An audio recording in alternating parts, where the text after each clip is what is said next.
जेव्हा हे काळभोर आभाळ दाटतं तेव्हा तुझ्या डोळ्यात आलेल्या अश्रूंची किंमत कळते। जेव्हा हे काळभोर आभाळ दाटतं तेव्हा तुझ्या हृदयातलं दुःखाचं ओझं कळतं। जेव्हा हे काळभोर आभाळ दाटतं तेव्हा वादळासारखं दडलेलं तुझं प्रेम मला कळतं। जेव्हा हे काळभोर आभाळ दाटतं तेव्हा हिरवागार झाडासारख्या तुझ्या भावनाही मला कळतात।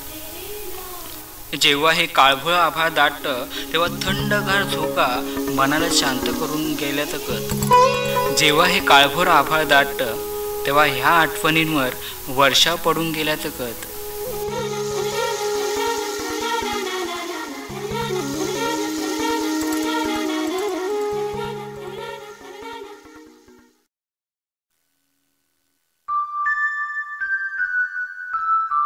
लग्न झालं आणि एका बंधनात आपण आलो। मागच्या दिवसाचं विसरून पुन्हा उद्याच्या विचारात जगायला लागलो।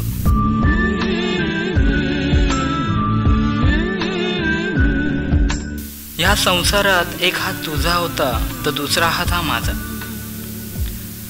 जीवन दोघांचे वेगळे होते, तरी मात्र मला सांभाळण्याचा हक्क हा तुझाच होता।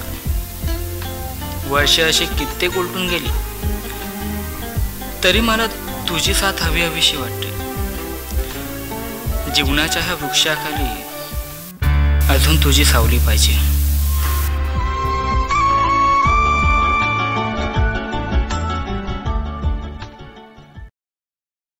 मी शशांक बामनोलकर आणि आपल्यासमोर सादर करतोय प्रेम विरह।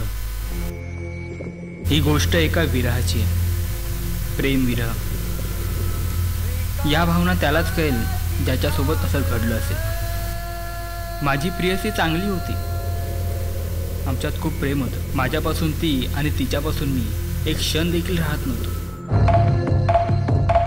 आमच्यात प्रेम जवळजवळ 5-6 वर्षाचं होतं। आमच्या प्रेमाची सुरुवात ही शाळेपासूनच झाली। शाळा ते कॉलेज एकत्रच होतो। आमच्या प्रेमात एवढा गोडवा होता की त्याच्यासमोर कुठलंही दुःख टिकलंच नव्हतं, कारण आमच्यात प्रेम तेवढं होतं। तिच्यावर जास्त जीव होता माझा। खूप जणांनी मला विचारलं, काय पाहिलं त्या मुलीत? ती दिसायला कुठे आणि तू कुठे? त्या लोकांना मी काहीच म्हणायचो नाही, कारण प्रेम हे बाह्य सौंदर्य बघणाऱ्यांपेक्षा अंतर सौंदर्य बघणाऱ्यांचं टिकतं। कृष्ण आणि राधा हे ह्यांचं देखील असंच होतं ना। प्रेमात कुठलंही बंधन नसतं आणि तेच मी केलं। ती घरातून निघाल्यापासून ते घरी जाईपर्यंत माझे सतत तिला फोन असायचे। तिच्या प्रत्येक गोष्टींची काळजी घ्यायचो। तू जेवलीस का? तू पोचलीस का? अभ्यास केला का? तू हे केलं का? तू ते केलं का? अशा प्रश्नांना ती वैतागून जायची आणि म्हणायची, तू अजून मला लहानच समजतो। मग मी तिला म्हणायचो, अगं वेडे, प्रेमात लहान मोठं कोणीच नसतं।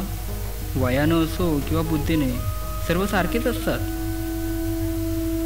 असं म्हणून मी तिचा रुसवा कमी करायचो, पण तिचा राग आणि रुसवा कमी करण्यात वेगळीच मजा होती। खरं तर हेच प्रेम असतं, एकाने रुसावं आणि दुसऱ्याने रुसवा कमी करायचा। प्रेम आणि फक्त प्रेम हे जीवन झालं होतं आमचं। एकदा तिने अचानक मला भेटायला बोलवलं। ती शांतच होती। तिला विचारलं, काय झालं? तिचे डोळे भरले। पुन्हा विचारलं, अगं काय झालं? कशाला बोलवलं अचानक? भरलेल्या डोळ्यांनी आणि दाटलेल्या आवाजातून तिने उत्तर दिलं, माझं लग्न ठरलं आणि मला आजच गावाला बोलवलं।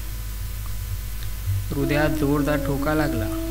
जोरदार वेदना होत होत्या, पण तिला दाखवू शकत नव्हतो, कारण मला झालेल्या दुःखामुळे ती आणखीन दुःखी होईल म्हणून मी माझं मन सावरलं।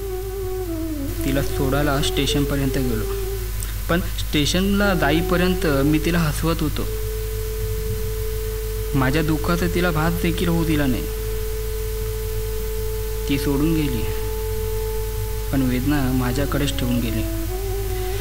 त्या वेदनातून कसा बसा सावरलो। ही गोष्ट घडून 5-6 वर्ष झाली। तेव्हा तिच्या नात्यातल्या माणसांनी मला सांगितलं, 4-5 वर्षापूर्वीच ती जग सोडून गेली। तिला कॅन्सर होता। ते तिला कळालं म्हणून तिने मला सोडलं. त्याचवेळी आधीच्या ठोक्याहून जास्त जोरदार ठोका म्हणायला लागला. डोळ्यातून चटकन पाणी आलं आणि मी रडायला लागलो.